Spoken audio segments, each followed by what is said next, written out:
رحمن يا رحمن ساعدني يا رحمن اشرح صدري قرآن املأ قلبي قرآن واسق حياتي قرآن سلام سلام سلام سلام على بئر زمزم صابنا الخيام خيام خيام خيام خيام وتحت الخيام رجال كرام كرام كرام كرام كرام وفيهم محمد ரமதானுடைய மாதங்களுக்குன்னு சில சிறப்புகள் இருக்கு.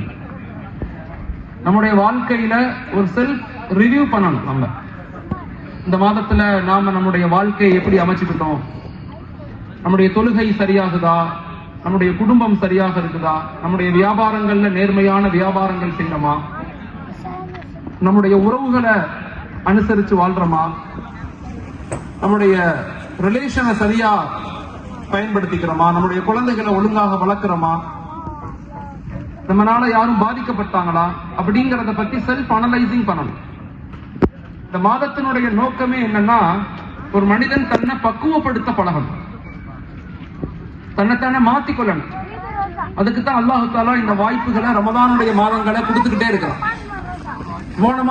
போன வருடம் நம்ம கூட இருந்த எத்தனையோ நபர்கள் இன்னைக்கு நம்ம கூட இல்லை. இந்த வருடம் நம்ம ஒன்னா இருக்கிறோம், அடுத்த வருடம் இருக்குமான்னு நமக்கு தெரியாது, அடுத்த ரமதான் நமக்கு கிடைக்குமான்னு தெரியாது. அப்ப எது நமக்கு வாழ்க்கையில அல்லாஹ் ஆப்பர்ச்சுனிட்டியா வாய்ப்புகளாக நசீபுகளாக கொடுக்கப்படுதோ, அந்த நசீபுகளை அந்த வாய்ப்புகளை பயன்படுத்த வேண்டிய மிகப்பெரிய பொறுப்பு நமக்கு இருக்கு. எல்லா மாதங்களை போல நம்ம கடந்து போயிடக்கூடாது. அதனால இந்த மாதங்கள்ல செல்ஃப் அனலைசிங் பண்ணுங்க, உங்களை பத்தி யோசிங்க.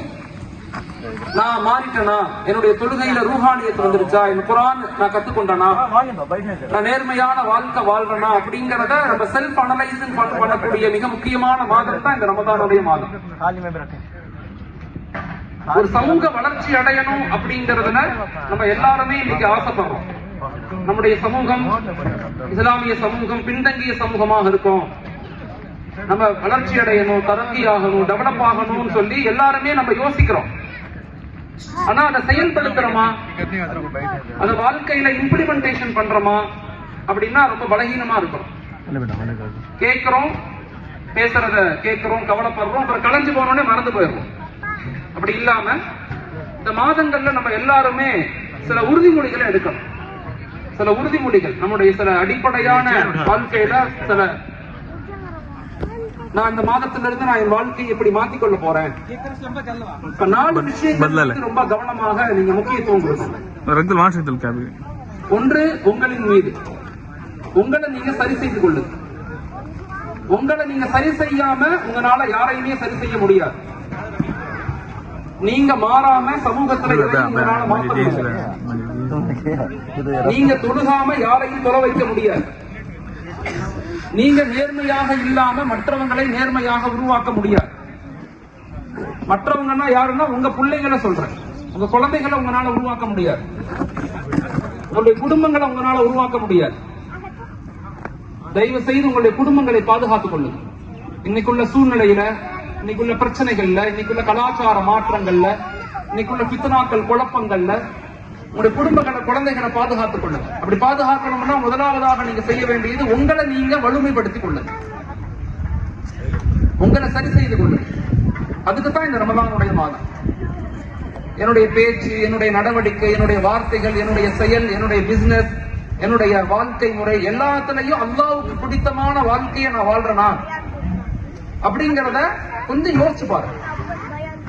இந்த நோம்பு திறக்கிறதுக்கு முன்பதாக கேட்கக்கூடிய துவாக்களை அல்லாஹ் கபூல் செய்வான். அந்த நிலையில உட்கார்ந்து நாம அல்லாஹோட முனாஜாத் பண்ணணும், நம்மளை பத்தி யோசிக்கணும். நம்ம செய்த பாவங்கள், குற்றங்கள், நம்ம செய்த நன்மைகள், இது எல்லாத்தையும் நம்ம அனலைஸ் பண்ணணும். யா அல்லாஹ் என் பாவங்களை மன்னிச்சிரு, யா அல்லாஹ் என் அமல்களை ஏற்றுக்கொள் அப்படின்னு அல்லாஹ்ட்ட கேட்கணும். அதற்குத்தான் இது போன்ற நிகழ்வுகள் நடத்தப்படுது. அதனால முதலாவதாக இந்த ரமதான் மாதங்கள்ல நாம கடைபிடிக்க வேண்டிய ஒழுக்கம் அக்ரிமெண்ட் என்ன, ஒரு உறுதிப்பாடு என்ன அப்படின்னா, முதலாவதாக நம்மளை நாம சரி செய்து கொள்ளணும். என்னுடைய வாழ்க்கை, என்னுடைய ஒழுக்கம், என்னுடைய பிசினஸ், என்னுடைய இபாதத், என்னுடைய முஅமலாத், என்னுடைய முஅஷராத் எல்லாமே நான் நேர்மையாக இருக்கிறேனா? நான் நேர்மையாக இருந்தாதான் என் புள்ள நேர்மையாக இருப்பான். நான் அல்லாஹ்வுக்கு பிடித்தமானவராக இருந்தாதான் என் குழந்தை, என் மனைவி மக்கள் அல்லாஹ்வுக்கு பிடித்தமானவர்களாக மாறுவாங்க. அதனால ஒவ்வொரு ஆணும் பெண்ணும் தன்னை பத்தி யோசிக்கணும். கு அன்ஃபுஸக்கும் வஅஹ்லீக்கும் நாரா, உங்களையும் உங்களுடைய குடும்பத்தார்களையும் நரக நெருப்பை விட்டு பாதுகாத்துக் கொள்ளுங்க அல்லாஹ் சொல்றான். கு அன்ஃபுஸக்கும் வஅஹ்லீக்கும் நாரா. இந்த வசனம் இறங்கிய பிறகு ஹஜரத் ரசூலுல்லாஹி ஸல்லல்லாஹு அலைஹி வஸல்லம் திடுக்குன்னு எழுந்திருப்பாங்க, தூக்கத்துல எழுந்திருப்பாங்க, தன் குடும்பத்தை எழுப்புவாங்க, சொல்லுங்க அல்லாஹ்ட்ட தௌபா கேளுங்க, பாவ மன்னிப்பு கேளுங்க. அதனால ஒரு சமூக மாற்றம் அடையணும்னா முதல்ல நான் மாறணும். என் ஊர் வளரணும், என் குடும்பம் வளரணும், என் நாடு வளரணும்னா முதல்ல நான் மாறணும். நான் மாறாத வரைக்கும் எதுவுமே இங்க மாறாது. அதனால முதலாவதாக நம்மளையே சரி செய்து கொள்ள முயற்சிக்கணும். உங்களை நீங்களே கேள்வி கேட்டு பாருங்க, நான் எப்படி இருக்கிறேன்? நான் நேர்மையா இருக்கனா? அல்லாஹ்வுக்கு பயந்தவனாக இருக்கனா? வாழ்க்கையில மக்கள்கிட்ட அன்பாக நடந்து கொள்றனா? என் மனைவிக்கு செய்ய வேண்டிய கடமையை நான் சரியா செய்யறனா? எங்க பெற்றோர்களுக்கு செய்ய வேண்டிய கடமையை நான் சரியா செய்யறனா? அப்படிங்கறத செல்ஃப் கொஸ்டினிங் கேளுங்க. உங்களை நீங்களே கேட்டு பாருங்க. உங்களை பத்தி உங்களுக்கு தான் தெரியும். உங்களை பத்தி அல்லாஹ்வுக்கு தெரியும், அடுத்து உங்களுக்கு தெரியும். உங்களை பத்தி யாருக்குமே தெரியாது. என்னை பத்தி எனக்கும் அல்லாஹ்வுக்கும் தான் தெரியும். அப்ப நம்மளையே கேள்வி கேட்டு பழகி நம்மளையே மாற்றத்தை நோக்கி நகர்த்தணும். அதுக்குதான் இந்த வாய்ப்புகள், அதுக்குதான் இந்த நோன்பு, ரமஜான், தொழுகை, ஜக்காத், ஹஜ் எல்லாம் அல்லாஹ் கொடுத்ததின் காரணம் என்னன்னா, ஒரு தனி மனிதனுடைய மாற்றம் ரொம்ப முக்கியமானது. அதனால இந்த ரமலானுடைய மாதங்கள்ல நம்ம எல்லாரும் உறுதி கொள்ளக்கூடிய முதல் விஷயம் தனி மனித மாற்றம். நான் என்னை அல்லாஹ்வோடு இணைத்துக் கொள்வேன், நான் என்னை குர்ஆனோடு இணைத்துக் கொள்வேன், நான் என்னை ஹஜரத் ரசூலுல்லாஹி ஸல்லல்லாஹு அலைஹி வஸல்லம் அவருடைய வாழ்க்கையோடு இணைத்துக் கொள்வேன், நான் நேர்மையா பிசினஸ் பண்ணுவேன், நான் பொய் சொல்ல மாட்டேன், ஏமாத்த மாட்டேன், என்னால யாரும் மக்கள் அநியாயமாக நடந்து கொள்ள மாட்டேன் அப்படிங்கறத உறுதி கொள்ளுங்க.